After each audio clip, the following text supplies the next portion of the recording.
A key landmark of this lake district is the number of lakes plus some hills and dales, rivers around this area. Wordsworth along with his friends used to walk around all these places and feel happy about the company of nature.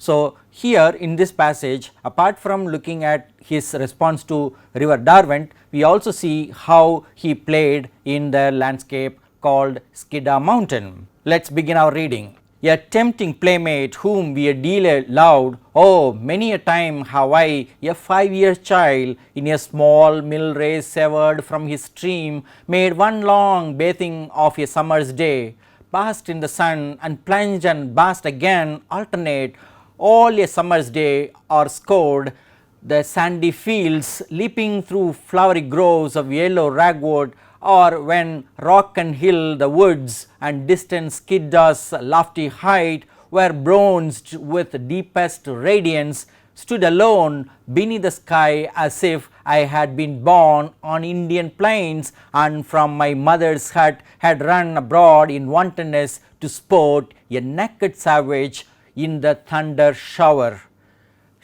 Wordsworth feels as if he was a naked savage in his play with nature's lap.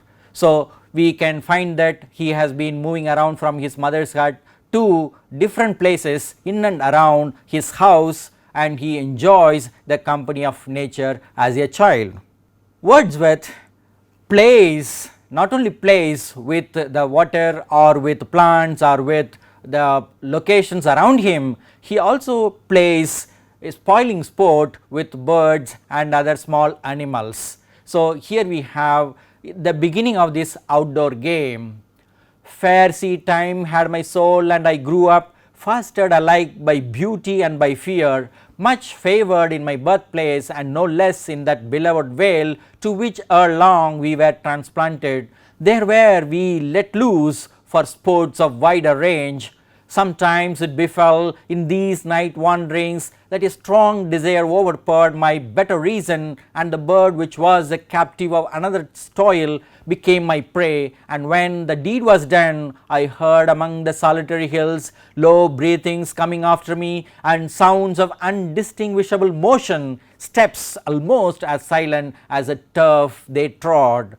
We understand Wordsworth's response to nature in this passage in much more detail. As we can see, he wanted to learn something more about the natural surroundings. So, some kind of temptation he had to go around and steal the eggs from birds, and he felt unhappy about it because he heard among the solitary hills low breathings coming after me and sounds of undistinguishable motion, probably to warn him that this was something wrong that he should not do. That is why we have this idea of fostering alike by beauty and by fear.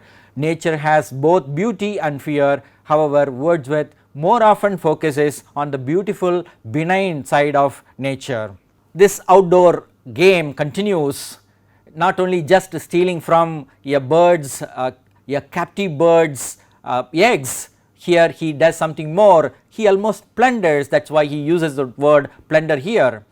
Nor less when spring had warmed the cultured vale, moved we as plunderers where the mother bird had in high places built her lodge. Though mean our object and inglorious, yet the end was not ignoble. Oh, when I have hung above the raven's nest by knots of grass and half-inch fissures in the slippery rock, but ill sustained and almost, so it seemed, suspended by the blast that blew amain, shouldering the naked crag. Oh, at that time, while on the perilous ridge I hung alone, with what strange utterance did the loud dry wind blow through my ear? The sky seemed not a sky of earth, and with what motion moved the clouds.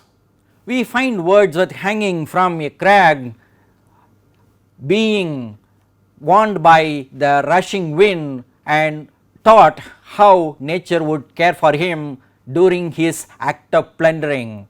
The major lesson is very clear to us. Wordsworth is doing something which he ought not to do, but for some pleasure he does it, and so he learns out of this experience. I hung alone, and there he learns a lot from through this hanging alone.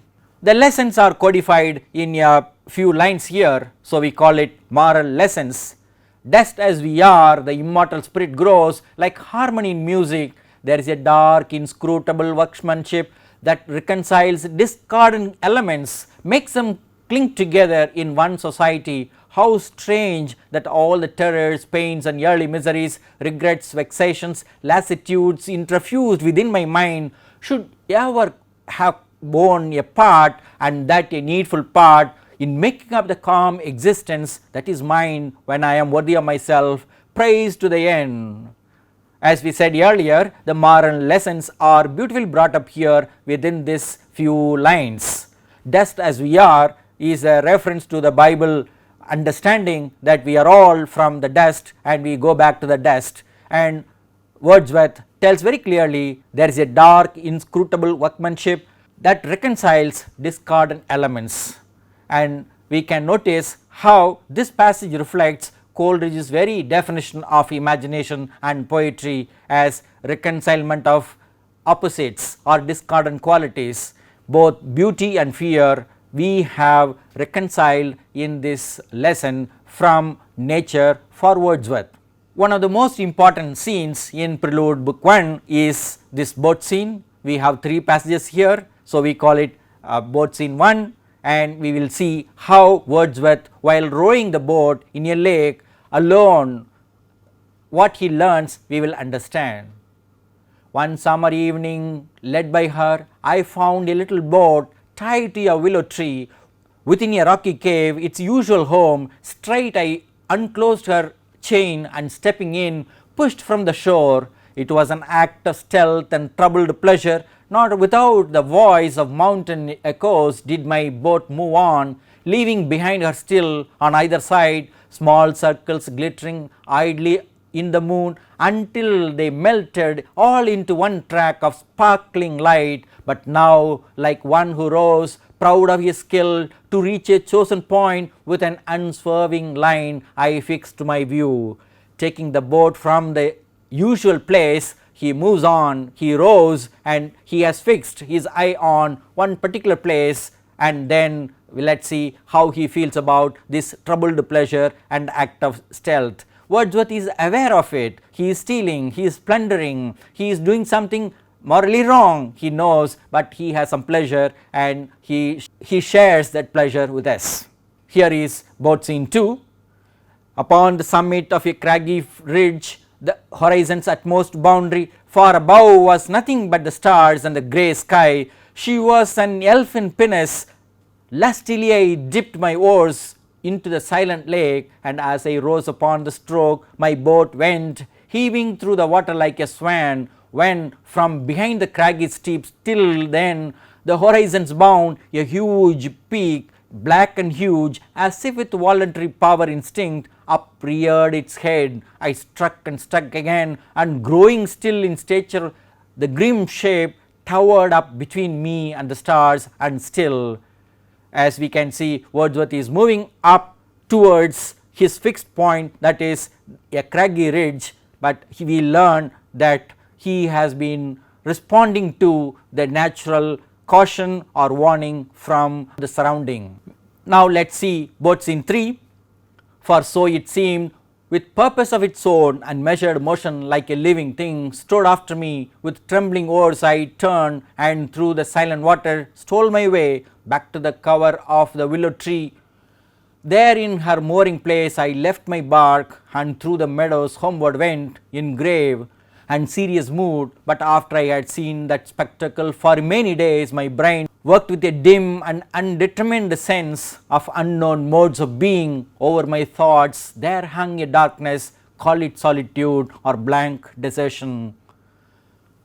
Wordsworth's understanding from nature through these unknown modes of being is something excellent, something great. That is why Wordsworth has always been a source of inspiration for us. He shares with us some of the feelings we may have had ourselves when we stole something from others, or did something without the knowledge of others. So, he always thinks about this feeling of being alone rowing the boat in that particular location. We continue with this lesson. We call it beatings of the heart, which teach him some valuable lesson. Wisdom and spirit of the universe, the soul that art, the eternity of thought that givest to forms and images a breath and everlasting motion, not in vain by day or starlight. Thus from my first dawn of childhood didst thou intertwine for me the passions that build up our human soul, not with the mean and vulgar works of man, but with high objects, with enduring things, with life and nature, purifying thus the elements of feeling and of thought, and sanctifying by such a discipline both pain and fear, until we recognize a grandeur in the beatings of the heart. In response to natural surroundings and also our own actions, we learn something from the beatings of our own heart. Wordsworth calls it a grandeur in the beatings of the heart. These beatings have a purifying effect on Wordsworth, and probably we also have such a feeling in us from the caution or warning notes of nature. So, he learns wisdom and spirit from nature. Now, Wordsworth specifically attributes the quality of ministry, that is special care taken by nature to train him in understanding life. You presence of nature in the sky and on the earth, you visions of the hills and souls of lonely places, can I think a vulgar hope was yours when you employed such ministry, when you through many a year hunting me thus among my boyish sports on caves and trees, upon the woods and hills, impressed upon all forms the characters of danger or desire, and thus did make the surface of the universal earth with triumph and delight, with hope and fear, work like a sea. As you can see, the whole passage is in one question. He asks a question indicating the kind of lessons that he learns from the ministry of nature, the teaching of nature, from triumph and delight, from hope and fear. He is learning all about life. He compares these natural surroundings with the tempest of the sea, where we have this hope and fear of reaching the shore. Apart from the outdoor games, Wordsworth also played some indoor games. Here we have an example of a game of cards. Some plebeian cards which fate beyond the promise of their birth had dignified and called to represent the persons of departed potentates. Oh, with what echoes on the board they fell, ironic diamonds, clubs, hearts, diamonds, spades, a congregation piteously akin. Cheap matter offered they to boyish wit, those sooty knaves precipitated down with scarves and taunts like Vulcan out of heaven, the paramount ace, a moon in her eclipse, queens gleaming through their splendour's last decay, and monarchs surly at the wrongs sustained by royal visages. In these card games have certain pictures like these clubs, hearts, diamonds, spades, and he calls them a congregation piteously akin. And we have underlined certain words: plebeian, potentates, congregation, precipitated, paramount, even visages, to reveal the fact that Wordsworth was not following his own rule of using the common language. These are Latinate words, words of Greek origin, which have a high diction which may not be suitable for a common rustic boy, but Wordsworth is using these words. Probably in his lifetime he understood, as he was editing and revising his poem, he found that certain words would be more appropriate here, and he has used them. And through these games he learnt something from life about his own path in his life. After all these outdoor games and indoor games and the lessons that he has learnt from nature, he specifies the theme that he has to deal with in this poem called the Prelude. On one end at least hath been attained my mind, hath been revived, and if this genial mood desert me not, forthwith shall be brought down through later years the story of my life. The road lies plain before me, it is a theme single and of determined bounds, and hence I choose it rather at this time than work of ampler or more varied argument, where I might be discomfited and lost, and certain hopes are with me that to thee this labour will be welcome, honoured friend. That friend is of course Coleridge. Wordsworth has finally settled down on the story of my life, that is his own life, for this theme, for the theme of his poem, this epic poem, to his friend Coleridge. The road lies plain before him, that is also an echo from Milton's Paradise Lost. This we have mentioned as an allusion. We can see a number of contrasts thematically, child and adult. This poem is written by the adult remembering his past childhood nostalgically. Radiance and dullness, savage and civilized, soul and body, joy and sadness, solitary and communal, motion and stillness, nature and culture, immortality and mortality, concord and discord, fearless and fearful, feeling and thought, kindness and hatred, presence and absence. As we can see, the whole poem is about presence and absence. Whatever is absent, he is making present in his poem. His mother, his past experiences, everything he makes present to us. Danger and safety, beauty and ugliness, memory and oblivion, attainment and failure. Specifically, Wordsworth talks about this choice of theme for his achievement, which might not give him discomfort and lead to failure. He wants to ensure success in writing his epic. There are a number of poetic devices we can see in this poem, particularly in these selected passages. One example for hyperbaton that we have is there where we let loose in 306. This can be rewritten as we were let loose there. The allusion we discussed earlier is dust as we are. This has a biblical reference to mean that human beings are from the earth and they go back to the earth. Apostrophe is common here. He addresses his friend and also wisdom and spirit of the universe, something abstract, but he addresses as if wisdom is there in front of him. Assonance, we have an example here, the leafless trees and every icy crag. Onomatopoeia also we have here in this example, tinkle like iron in line number 443, the sound we can hear. Simile is found in this line from 497, pull at her rein like an impetuous courser. Courser is a swift horse or a bird. In this case, actually Wordsworth also played with his friends, took a horse and went into the forest, into the woods and had some games. We have simile in bliss like a tempest in line numbers 585 and 86. Alliteration we have in line number 622 with fawn and feeble tongue, a tedious tale. Two examples, F sound and T sound we have in this line.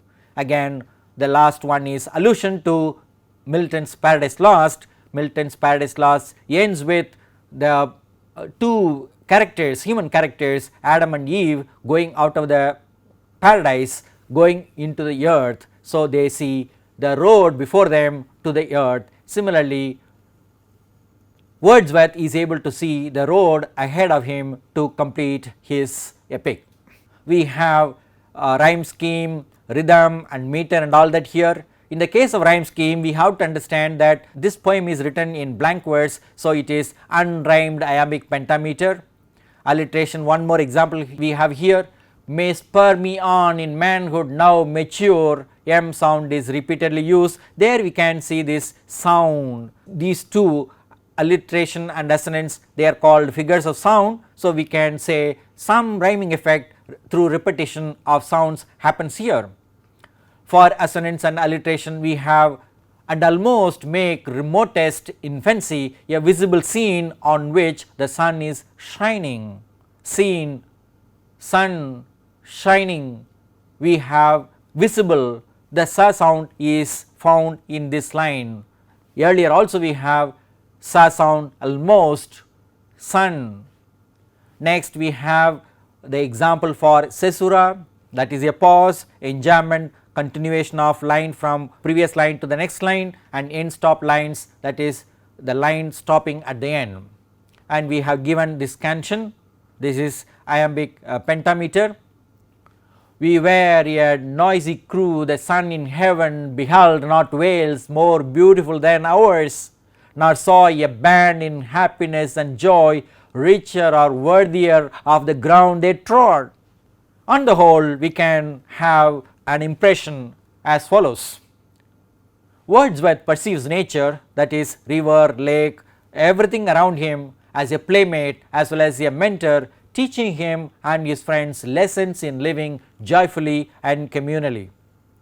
Stealing, plundering and using things of others do come with pleasure, and moral instructions also come to him to shape the poet to grow from an innocent child to a wise man. The poet is able to feel and articulate the rhythm of nature, thus in a memorable line like this, a grandeur in the beatings of the heart, which gives peace and harmony to him. The indoor games too provide pleasure to children and shape their sensibility, appreciating the game of life. With the renewed spirit, Wordsworth decides to write a poem, that is an epic poem on the story of his own life for his friend Coleridge.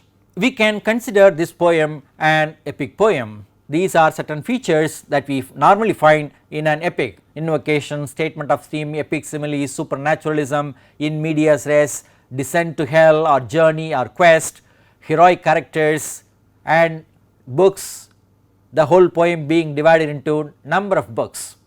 In the case of invocation, we see that Wordsworth is praying to the gentle breeze to inspire him to write this poem. Whole of nature actually becomes an inspiration for Wordsworth. He states the theme of his poem as his own story, the story of my life. We find some epic similes in this poem. One memorable epic simile we saw is this: William Wallace, the knight who fought for the freedom of Scotland. His name and fame spread like wildflower to the entire country. Everywhere his name was flowering, and people are able to remember William Wallace for his act of bravery and heroism in bringing freedom, independence to Scottish people. Then we have this supernaturalism in the sense of these rivers, hills, lakes, all other things taking on certain shapes to caution Wordsworth to learn certain lessons in which is right, which is wrong, which is good, which is not good. Then we have this in medias res. The poem begins suddenly, it does not have any kind of beginning, it just starts. Wordsworth starts his journey from one place to another, that is to Grasmere. Actually he has escaped from London, from this oppressive feeling he has escaped, that is where he feels a sense of freedom. And then we do not have anything like descent to hell, but we have a journey or a quest for a great achievement in English poetry. So we have this quest or journey as Wordsworth explores nature and also his own mind to come up with a poem for his friend. The heroic characters are, as we have noted, three. One is Wordsworth, that is a main hero, and his friend is equally, though absent, equally a great hero, and these two are great poets in England or in English poetry, as you know. And nature is the most heroic character that we have in Wordsworth's almost all poems, and these books have been divided into 14 books. The whole of the prelude has been divided into 14 books, something like cantos we have to get a shape of this epic poem. This is certainly an autobiographical poem as it deals with the life of Wordsworth, all the events that happened in his life, or whatever he met with, whatever experience he had in different locations. In book 1 and 2 we have his own childhood and school time experiences, and in book 3 his education in Cambridge, and in book 4 his summer vacation, in book 5 all his readings, and then in book 6 his experience in Cambridge and his journey to the Alps, and in book 7 he talks about his life in London, and in book 8 in general he talks about nature and the love of man. We have to understand that Wordsworth was fascinated by the revolutionary spirit of France, so he visited France, and so we have 3 books dealing with his experience in France. Book 12 and 13 deal with imagination and taste in general, and the last book is a conclusion where we have an epiphany. There we have a few lines, let us read them now. The emblem of a mind that feeds upon infinity, that broods over the dark abyss, intent to hear its voices issuing forth to silent light in one continuous stream. That one continuous stream of light, stream of water, stream of river, stream of knowledge, stream of experience is what we find in Wordsworth being connected with the rest of humanity, the whole of universe. Therefore, we can consider this poem an autobiographical poem. We have an interesting case of a philosophical reading by one critic called Mooke. According to Mooke, Wordsworth starts writing about ordinary events of his life, but finds no serious purpose behind them initially, but then he discovers a purpose in course of time. As he discusses, as he explores, he finds some meaning at the end. Nature teaches him the value of the everyday and helps him find the childhood teleology, the pursuit of nature for nature's sake, like a scientist to understand human beings and natural phenomena. We have to remember that Wordsworth wanted actually poets to learn something from science and contribute to more knowledge of human beings. So, Wordsworth himself does this in his own poem to understand nature and also human beings. In summary, we can say that the Prelude book 1 is an autobiographical poem. We have discussed the selected passages dealing with the outdoor games, indoor games, where we have both scene and moral lessons. We have to note that nature has this specific aim of educating Wordsworth. It is not just entertainment, nature educates Wordsworth and we participate in that education. At the end we find that Wordsworth is able to choose a theme for his poetry, his epic, and we find that this is an epic poem where we find some autobiographical elements with certain philosophical bent, because what is ordinary becomes extraordinary. Whatever Wordsworth explores gives him some grand theme to write his own epic in English. Some references are here. If you like, you can read at least one or two, particularly the one on the everyday and the teleological time conflict. This will be useful for all of you. Thank you.